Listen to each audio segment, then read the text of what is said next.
So I am not one of those people who can get through their day and suddenly notice at the end that they didn't put on deodorant in the morning.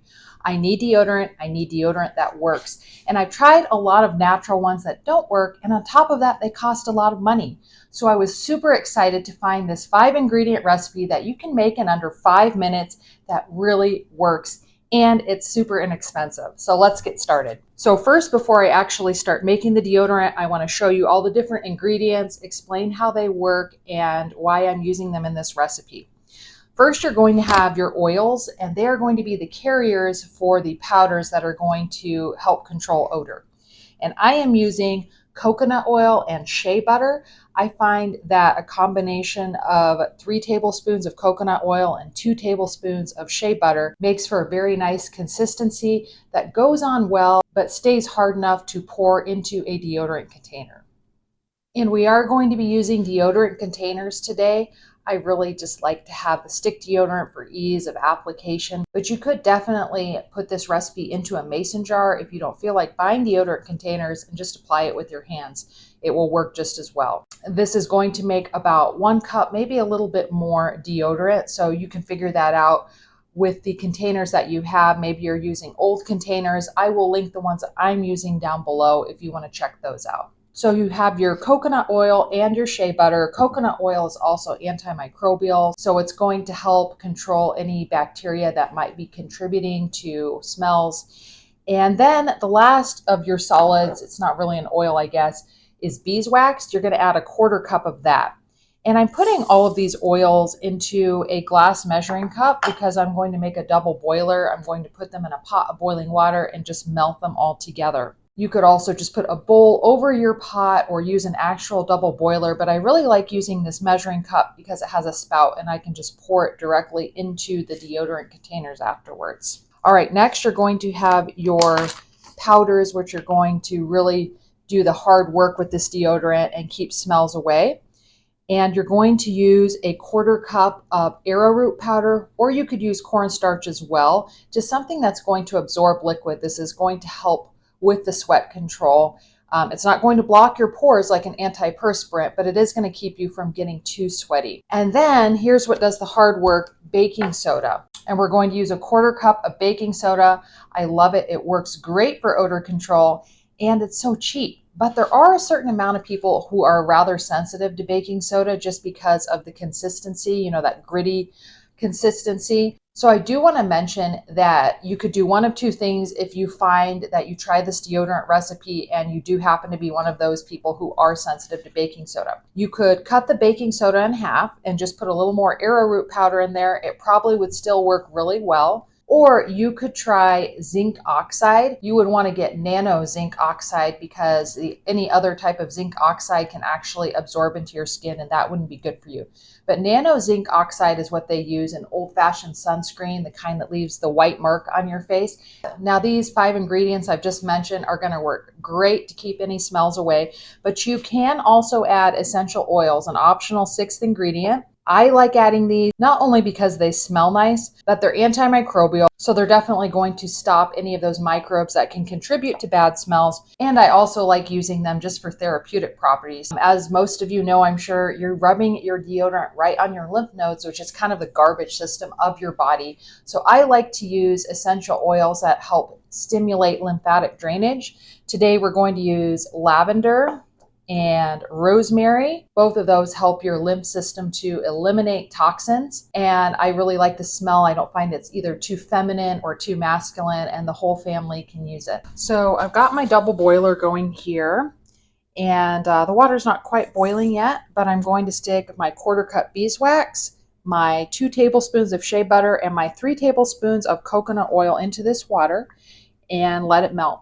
Honestly, this is the longest part of the process, especially getting that beeswax to melt can take a little while. I did put a rag at the bottom of my double boiler. That just keeps the glass from breaking just in case it bubbles a bit too much. So while I am waiting for this to melt, I got my 1/4 cup of baking soda and 1/4 cup of arrowroot powder, and I'm really just gonna break up those clumps of baking soda and mix it well with the arrowroot powder.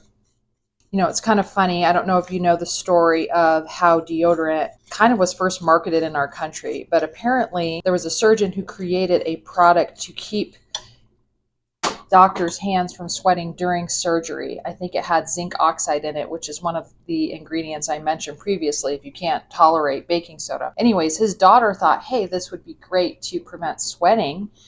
And she decided to try and sell this, and it was called Odor Oh No. And it's really funny because she actually couldn't sell it for years and years. She had to hire a professional marketer because a lot of women did not see sweat as a huge issue in their life. It was just part of day-to-day existence, and they had to put out all these marketing campaigns convincing people that sweat was embarrassing, that men didn't like it. And so eventually women did pick it up, and then men picked it up later on. So people really didn't start using it until maybe the 30s and 40s. But I thought that was kind of funny because we consider, you know, body odor such an embarrassing thing nowadays, and it just wasn't back then. All right, so we have a nice rolling boil here, and just taking a little bit of time to melt. Like I said, this is the longest part, just waiting for this to melt.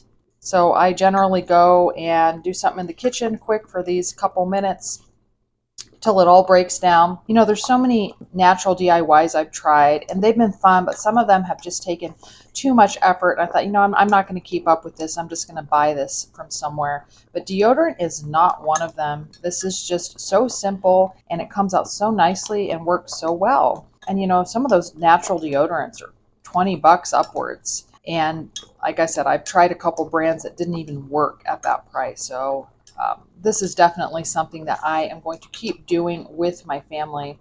There's 10 people in our family, and probably 5 of us use deodorant, so it definitely saves us a lot of money. All right, we're getting there. You can see that beeswax starting to break up. There we go.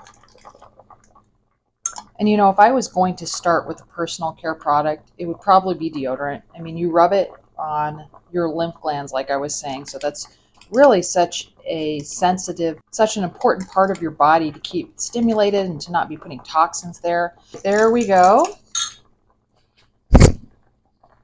Nice and melted. For those last few granules, get it all stirred up. Very nice. And then I'm going to turn my stove off. Grab a towel in case this is hot.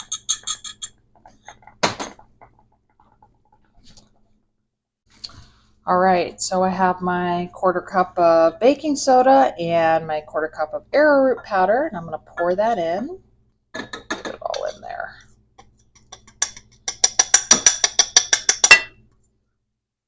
Just stir it up really well. We don't want lumpy deodorant.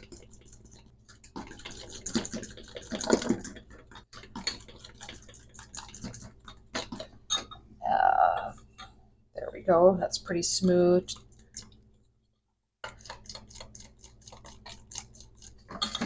And then I'm going to add my essential oils.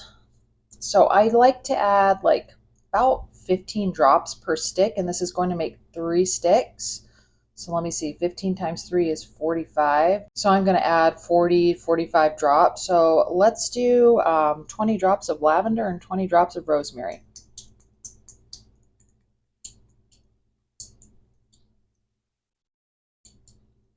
Yeah, I lost count. I don't know how many drops that was.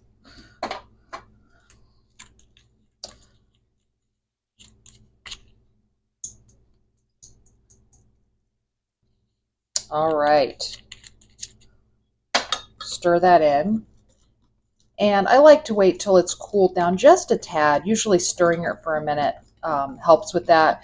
I don't want to pour really hot deodorant right into the plastic containers and, you know, leach any toxins out of the plastic. All right, that smells so nice. And then I'm going to pour that. Here's the first one. Very nice. All right, I moved the deodorant over to my cutting board so you can get a little bit of a better view of me pouring it in. It's already starting to solidify a little bit more. That beeswax really helps with that. Here's my last container.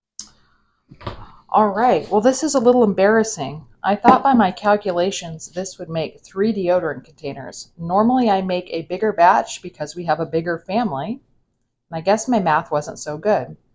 So 1 cup of this mixture, the recipe I'm giving you, will make 2.5 deodorant containers. And I'm going to put these in the fridge to set up, and then when they cool off for a few minutes, we'll take a look, and I'll show you how they look. So there you have it.